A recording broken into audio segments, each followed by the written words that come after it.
стихотворение, которое он прочитает и которое вы еще увидите в его... Кстати, вот это его книга «Француз» недавно вышла, мы ее недавно презентовали. И нам приятно об этом говорить, потому что все мы трудимся, чтобы в нашей маленькой такой республике развивались все виды искусства. Итак, я передаю микрофон Аслану.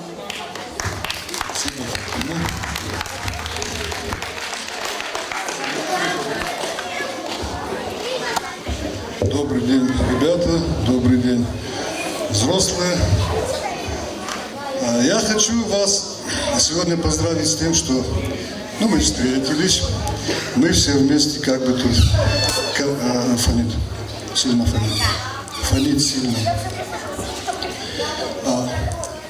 Привезли концерт. Мы больше, наверное, рады увидеть вас, те, которые дают этот концерт. Хорошо, что вы есть, хорошо, что вы растете. Добра вам, тепла, побольше света, тишины.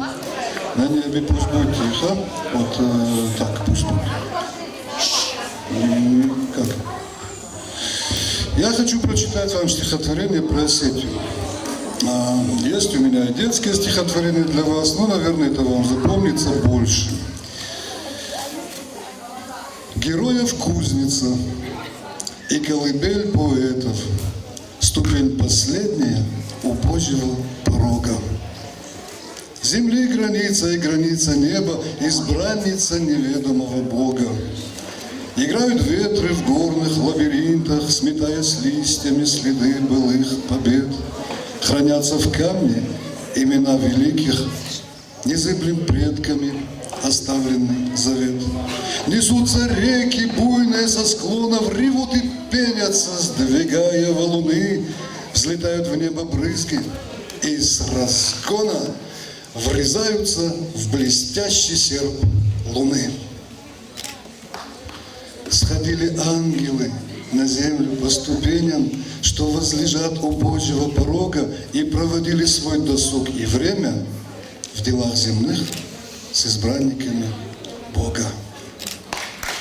Осетия, мой добрый светлый край, пронизанный насквозь великим духом, цвети в веках и бурно расцветай, пусть наполняют земли слухом твой буйный ветер, шелест леса, рожденный девственной природой, о чести, мудрости, завете и сердце твоего народа.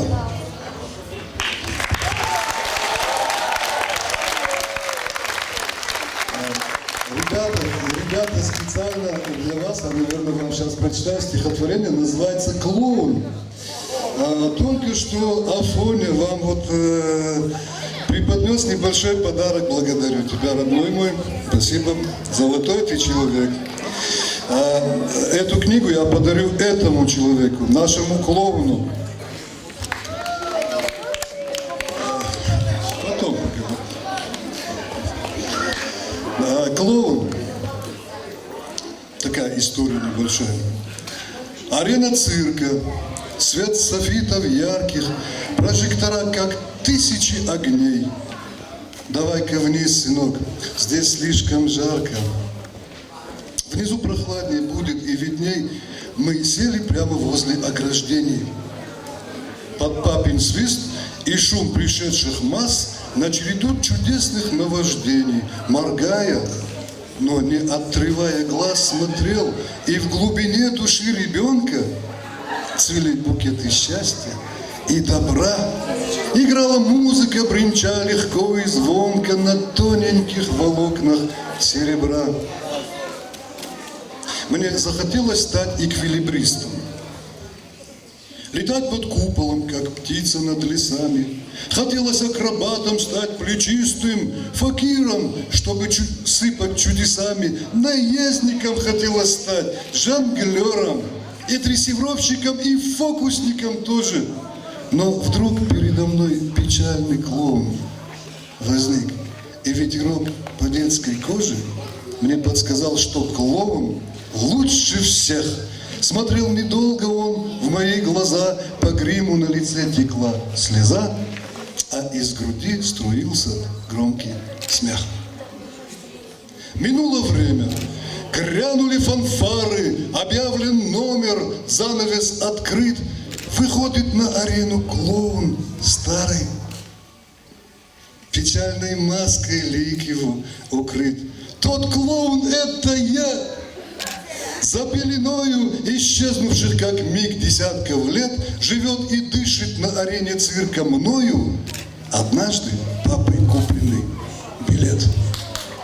И вдруг у ограждения напротив увидел я мальца с горячим взглядом. Из памяти глубин водовороты мне вынесли момент, где вместе с папой сидели мы на том же самом месте, когда я встретил клоуна глаза. И заструилась из груди с улыбкой песня, а по лицу текла предательски слеза.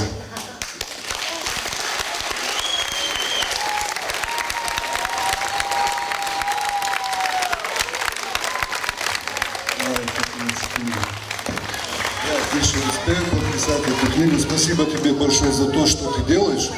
Я сегодня видел чудо. Пусть оно было не самым великим, но это было чудо. Спасибо тебе, Фомин. Спасибо.